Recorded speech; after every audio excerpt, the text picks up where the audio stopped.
अनुष्ठित है नेस्को शक्ति कर्मचारी संघर साधारण बैठक एवं नूतन कर्मकर्ता चयन। सभापति हेले पूर्वतन विधायक कांद्रा सोरेन एवं साधारण संपादक हेले उमाकांत पढ़ियारी। बालेश्वर सहरर शोभारमपुर स्थित जगन्नाथ कल्याण मंडप ठारे नेस्को शक्ति कर्मचारी संघर साधारण बैठक जगन्नाथ प्रधानकर पौरोहित्य अनुष्ठित हो जाइछि। गत मास 13 तारिख में अनुष्ठित होइतिबा बैठक में गृहीत निष्पत्ति अनुଯାयी पूर्वतन साधारण संपादक अंतर्जामी महापात्र को अब्याहति दिया जाइतिला। यह सहित ए साधारण बैठक में पूर्वर कमिटी को भंग करने पाई प्रस्ताव गृहीत होइतिला।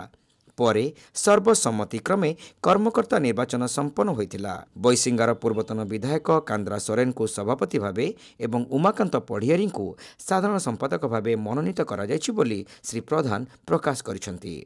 साधारण बैठक में आमर 5टी जिलूर समस्त कर्मकर्ता माने जोग देइथिले। जोग देला परे आमर पूर्वतन जे थिला जनरल बॉडी बैठक जनरल बॉडी कमिटी थिला से कमिटी को आज आम डिजल्व करदेलु। डिजल्व कर सारा परे पुणी सर्वसम्मति क्रमे सिलेक्शन प्रोसीजर रे आमे पुणी नुआ कर्मकर्ता बाछिलु। तो आम सर्वसम्मति क्रमे श्री कांद्रा सोरेन को पूरा प्रेसिडेंट भाव में बाछिलु एवं श्री उमाकांत पढ़ियारी को जनरल सेक्रेटरी भाव माने सर्वसम्मति क्रमे बाछिलु। एटा समस्त द्वारा गृहीत भी है। गृहीत है आम अभिभाषण सह आज आम बैठक को समाप्त कलु। ଏହି बैठक में पूर्वतन विधायक तथा सभापति श्री सोरेन प्रतिनिधि मानस रंजन साहू जोगदे सभापति श्री सोरेन वार्ता पठन करथिले। नेस्को शक्ति कर्मचारी संघर एवं आम जो सभापति अच्छा कांद्रा सोरेन रिप्रेजेंटेटिव हिसाब से आसी आज आम स्वर्गत निरंजन पढ़ियारी विगत 4 वर्ष कोरोना पीरियड से एक्सपायर करते जगार आम अंतर्जामी महापात्र आम जनरल सेक्रेटरी करदेलु। आ बर्तमान तांकर बयस अत्यधिक होबार आम जनरल सेक्रेटरी पद विरत देलु एवं आज आम नेस्को शक्ति कर्मचारी संघर 5टा जिलार कार्यकर्ता सब ये आम बैठक करदेलु।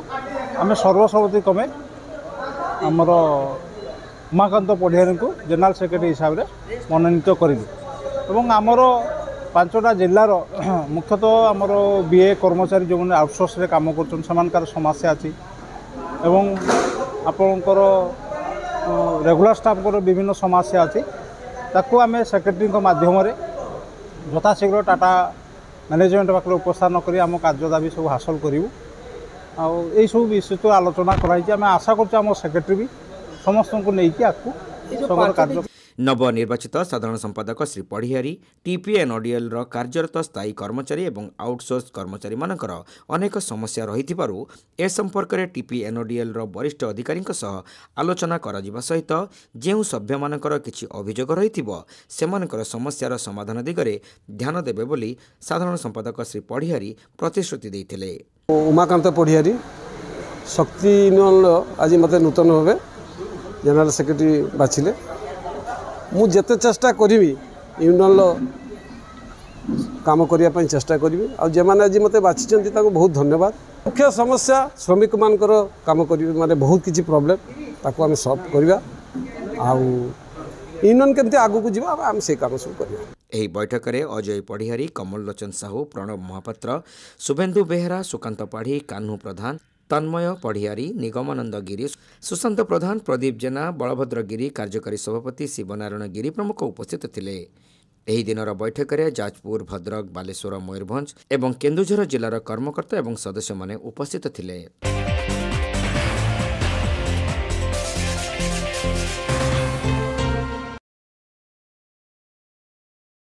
ना राधा ने पाया ना मीरा ने पाया फिर भी उन्हीं का प्रेम सच्चा कहलाया।